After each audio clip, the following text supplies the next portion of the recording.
This week's On Story, Hustle and Flow producer, Stephanie Allain. When I'm reading something, my heart starts beating fast. It's like meeting a new lover. You're like, oof, who is that? Like, I'm attracted to that. And so I really learned to go with my gut. Go with your gut all the time, because if you go with somebody else's gut and you win, you don't know nothing. And if you go with somebody else's gut and you lose, then wow, how dumb are you? You know? So I would just say go with your gut. In this episode, prolific producer Stephanie Allain discusses her career at large and how she uses her position to discover and greenlight diverse stories with underrepresented voices at the helm. Stephanie, I'm so curious about your beginnings in the industry. Obviously, it was a very different time when you were coming up as a filmmaker, producer. Just to start there, what was that process like for you, breaking through those doors and trying to make a name for yourself? I didn't come from an artistic family. My father was a biochemist. My mother's an educator. I went to college for English and writing. And then I got pregnant really quickly after school, and I had to do something with this young baby. And the one thing that I could do was read. So I became a reader. I didn't even know there was a thing called reader. I mean, somebody's going to pay you to read. That is fantastic. So I started reading, and it was so easy. I mean, you know, you're an English major, you read, it was basically write a book report, write coverage. And then it changed into story analyst, because once you work for a studio, it's a union job. And so I found myself literally right out of school, making what I thought was an incredible amount of money, $50,000 a year, reading. So I read thousands of scripts. And then I found out that the next job up was actually becoming an executive at the studio. I was at Columbia Pictures. So I interviewed for that job. No mistake that 2 women hired me for that entry-level position. And then I was tasked with finding, Don used to call us golden retrievers, like go out there and find the good stuff and bring it back. Who did I know to call? I didn't know anybody to call. So I sort of focused on replacing myself in the story department because I was the only person of color. There was a young guy who was still at school at USC who said he wanted the job. I interviewed him. He didn't want the job. He just wanted to tell me about Boyz N the Hood. And so I sat there in this interview, and he's just going on and on about Boyz N the Hood. And I said, well, I have to read this script. I grew up in Inglewood. I knew these kids, and what he was talking about I thought was really, really interesting. But he wouldn't give me the script. He teased me for like a month. I finally got it. I read it, and I thought, holy smoke, this is why I'm here. It was truly one of those Oprah aha moments where I just said, this is why I'm here. I need to get this movie made. And so I just went about it.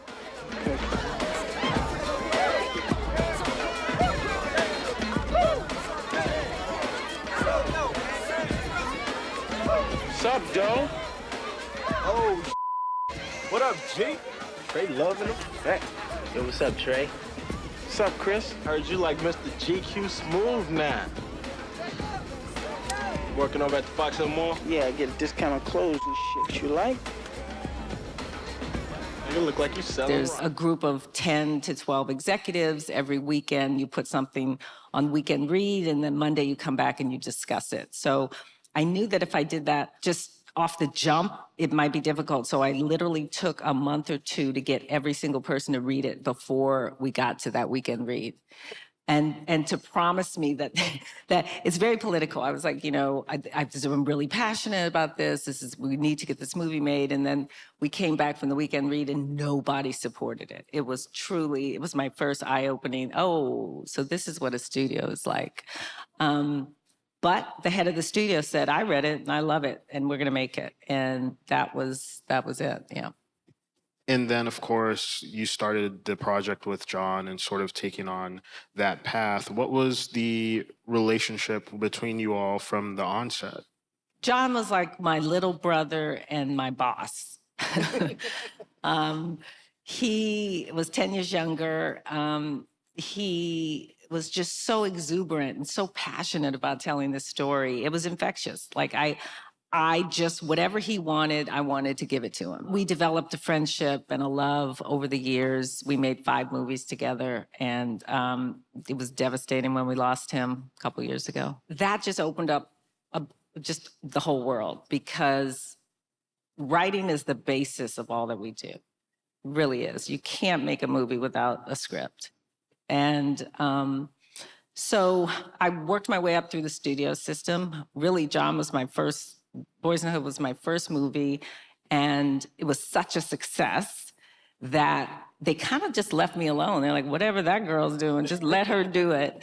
And so I stayed at the studio for a decade, really supervising John's movies. Robert Rodriguez, I saw his movie on a what are they called? VHS, yes.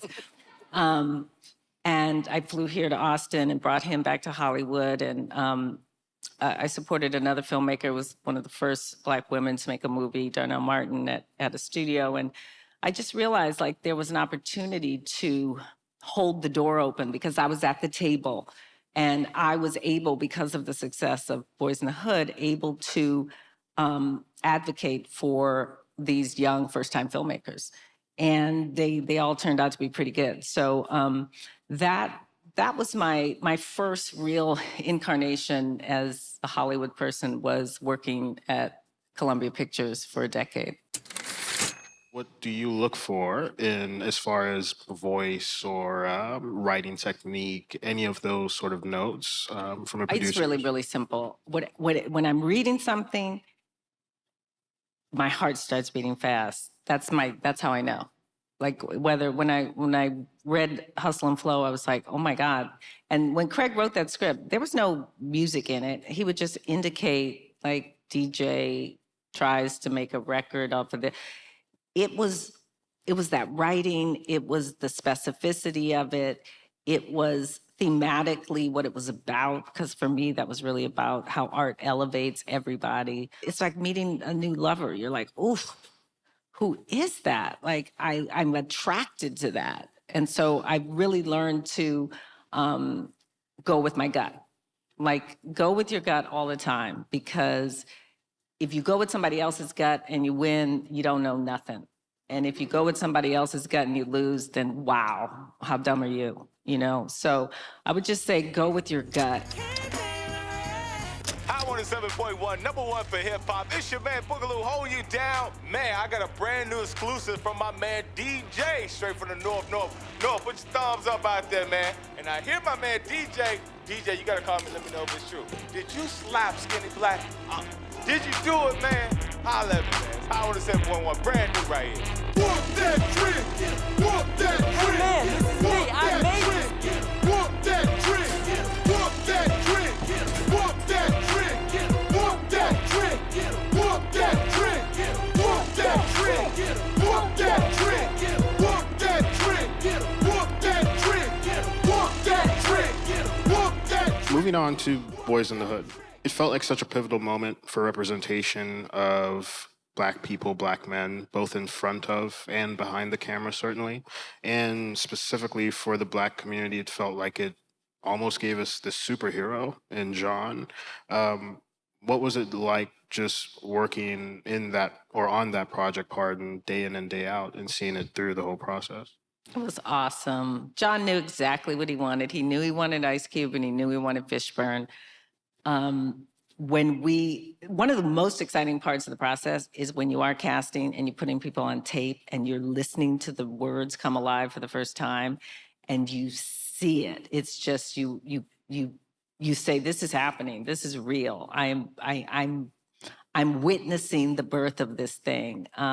So when we started doing that, people got so excited, because guess what? It was Ice Cube. It was Regina King. It was Morris Chestnut. It was Fishburne. It was Angela Bassett. I mean, just that casting process was, I can remember it now. Like, I still have the tapes. They're on VHS, by the way, of the casting process. So that was fun. And then we got to set, and John was faking it till he made it too. Like, in fact, I said to John before we sold it, I said, look, do you have anything? You know, you're a film student. Like, do you have a short? Do you have He said, look, I do have one thing. It's a music video I did. I was like, oh, thank God. Let me see it. I saw it and I was like, we are never showing anybody. This will not help us. So he didn't really know what he was doing either, to be honest. And if you watch Boyz N the Hood, you can see the development of a director because they actually shot that movie in sequence. By the time you get to the end of that movie and Ricky gets killed, and like it's just, you're now in the hands of a young master, a young Jedi master. But if you look at the beginning of it, woo! Like there's actually a scene in the movie when one day when Steve Nicolaitis, who's the producer on it, wasn't on set, the entire company is, I'll tell you what the scene is, look for it. It's when they're young and Fishburne brings Trey home from fishing and they're driving home and they're singing, ooh, child. Why you get it all over me? Don't do that no more, that's nasty. Oh, wait a minute. Oh, listen to this song, I love this song. And if you look in the background out of the window, you'll see the catering truck. You'll see all the trailers. You'll see staff and I mean, everybody, like they shot the wrong way. And nobody notices it because the moment is so real and so heartbreaking. And it's the scene where they pull up and they look across and they see Doughboys being arrested. And all you're looking at is their faces. All you're feeling is what they're feeling. Anyway, so we shot it. There was a lot of gang activity. Thank God Steve kept me from all of the minutia of it, but there was some problematic moments in the shooting of it. But the moment that they put it together and we had a screening at the studio, I was just like, wow, this is bigger than I thought it was. Like you could tell, you could feel it. But then when it came to releasing the movie, the studio wanted to sell it as a gang movie. The trailer they put together was just all the gun moments, all the gang moments, and John and I were devastated because we were like, oh my God, this is not a gang movie. This is a coming of age movie about making the right choices, about having good parents to guide you. Like they said, butts and seats.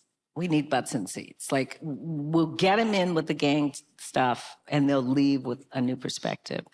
And that's basically what happened. But that's why at the end of that movie, it says increase the peace, because we're like, by the way, this is what the movie's about, increase the peace. That was our message to the world. It was great. You've been watching On Producing, a conversation with Stephanie Allain on Story. Want to see On Story live? Yes. Join us at Austin Film Festival's annual Writers Conference each October. What the is that? That is the coolest thing I've ever seen in my life. Visit www.austinfilmfestival.com to find out more about badges and passes to attend the festival. Ooh, I want to go too, because you keep saying how good this movie is.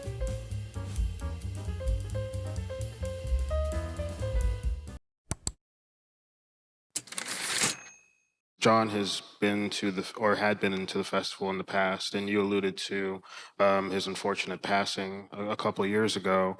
And for me personally, he was, as I mentioned, really a hero. I remember watching his on-story piece before deciding to work here.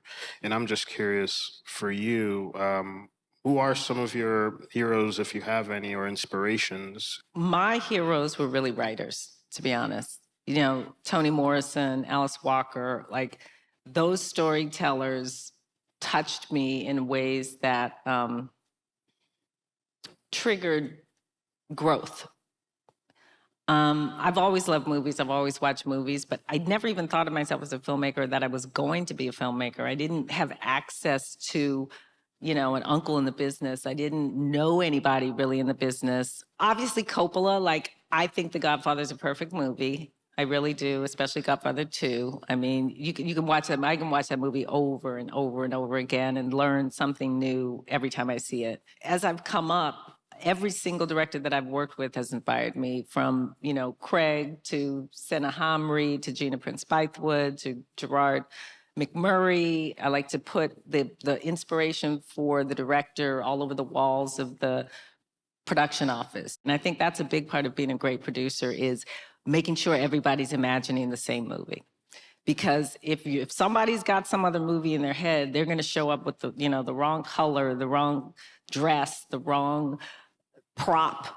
We all have to be on the same page. That sounds like it would be something that would have been really important on another one of your projects, Poetic Justice, which you alluded to, another film that is certainly incredibly important to the Black community and culture. How did that project come together? Okay, so after John did Boyz N the Hood, he could do no wrong. They were like, whatever you want to do, whatever you want to do. And so he said, yeah, I'm going to do this movie, Poetic Justice, and it's going to be Tupac and Janet, and it's going to be another story about a kid that is killed, because that's the backstory. Hey, come on.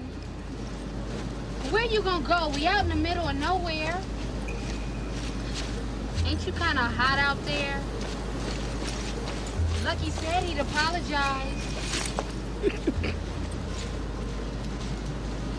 Justice. She get kind of stubborn sometimes. But it's a road trip. It's really road trip. And he was very inspired by, French auteurs, and he wanted to do his own version of a road trip. And then the LA uprising happened in 93. I think it was 93, Rodney King, and the city was burning down. And literally, we were in the middle of prep, I think, when that happened. And then it really changed. It became incorporating all of that and all of the angst that we were feeling and all the drama. And then we had Maya Angelou on set with us because she's in the movie. And while the city had burned that last week, we were on set in some beautiful, idyllic park and just sitting at her feet and just her talking to us about the importance of what we were doing. And Tupac was gorgeous and crazy. He's not on the poster because he didn't get the right barbecue sauce for the shoot that day, and so he left. And that's why Janet has the poster to herself. But it was just the studio left us completely alone. So it was exactly what John wanted to make at that time, and then he followed that with Higher Learning, which was so prescient. I mean, think about Higher Learning, if anybody's seen it. It's about kids on campus really grouping up in terms of ideology and what happens when we separate ourselves and over politics, over belief systems. I'm curious about Beyond the Lights. I had the honor and pleasure of speaking with Gina Prince-Bythewood last year at our virtual event. How did you get involved with that project, and what was the sort of process like working with her? When I was a studio executive, I was like the only Black female studio executive. And so anybody who was in film would call me up. They would find me, they would call me up. And I can't tell you how many people, even now, come up to me and say, you don't remember this, but 20 years ago, when I was sleeping on my brother's couch, you took me to lunch and blah, blah, blah. And Gina was one of those people. Like she reached out, hey sis, I'm a filmmaker, blah, blah, blah. And I was like, great, let me see your work. We talked, and Black Hollywood is a small group. Most of us, have either worked together or know each other. So one day she just called me and she goes, I got the script and I'm gonna send it to you. And I said, okay, cool. And then she sent it to me and I read it and I was like, oof, I don't think I can do this, G. Because in the first version of Beyond the Lights, I don't know if you guys seen it, it's about like a Beyonce or Rihanna type performer who's forced to sort of sexualize herself in order to sell records. And this is really destroying her self-esteem. And so at the beginning of the movie, she tries to throw herself off of a building. And she's caught by this cop who pulls her back up, and they fall in love, and the love allows her to break from her domineering mother. But in the early script I read, then you get to the end of it and she falls. You know that great film school movie, Incident at Owl Creek? Anybody seen that? Incident at Owl Creek is a classic short film from probably the 70s, I guess, about a guy who's being hanged, and the rope, he goes through the hole and the rope breaks, and he runs, and he runs, and he runs, and there's dogs, and they're chasing him, and he finally gets home to his beautiful wife, and they hug and everything, and then it cuts and he dies. And so it was a device that she really wanted to explore. But I said, I don't want to make a movie about a girl who throws herself off a building. I really don't. And she said, all right. I said, all right. and then a year later she called, she goes, I changed it. And I said, okay, I'm in. Girl was a rhythmless idiot. See her counting steps. Bloody hell. Bloody hula hooping is It is It's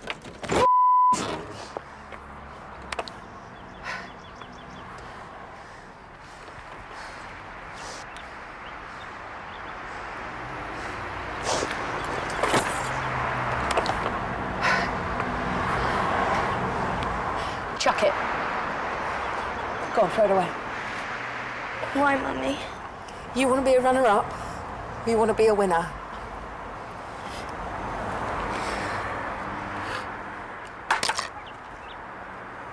You've done a number of different type of pieces and help shepherd other young filmmakers. They're white people certainly fits within that canon. I remember the first time I saw the trailer and heard about this film, it seemed like it was causing shockwaves everywhere. Did you all know from the get-go this was probably going to be something special and really subvert a lot of expectations and conversations? When you have a title like Dear White People, you know you're in for some trouble.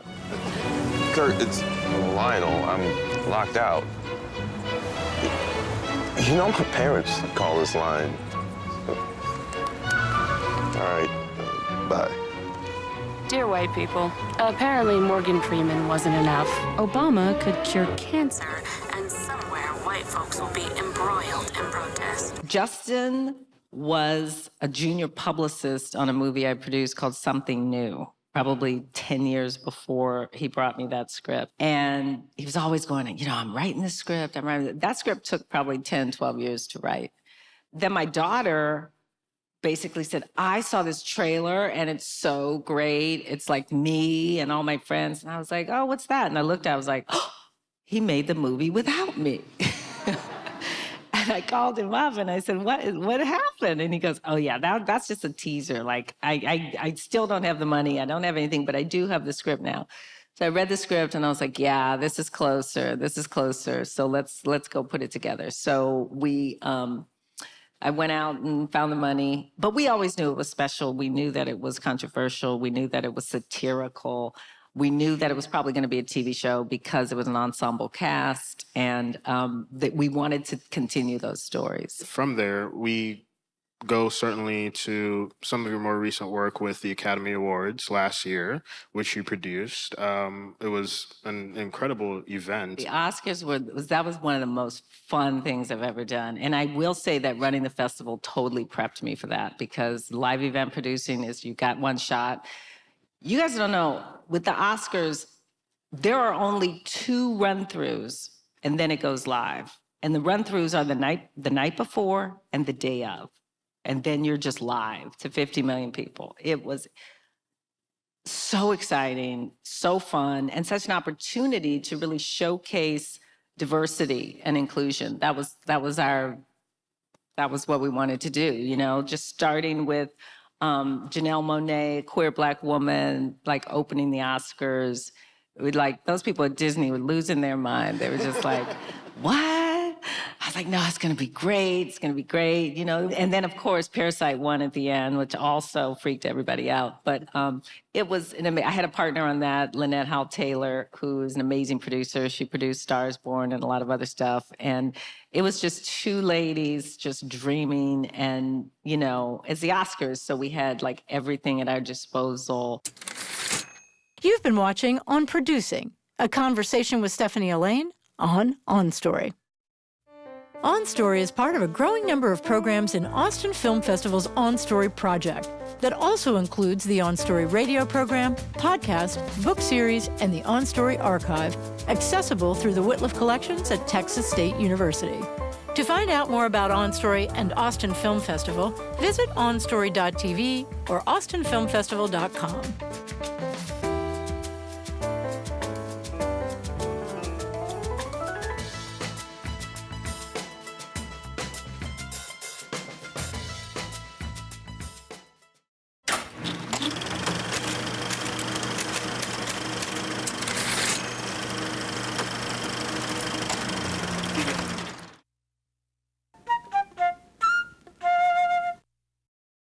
Want to be in the know on the latest On Story episode?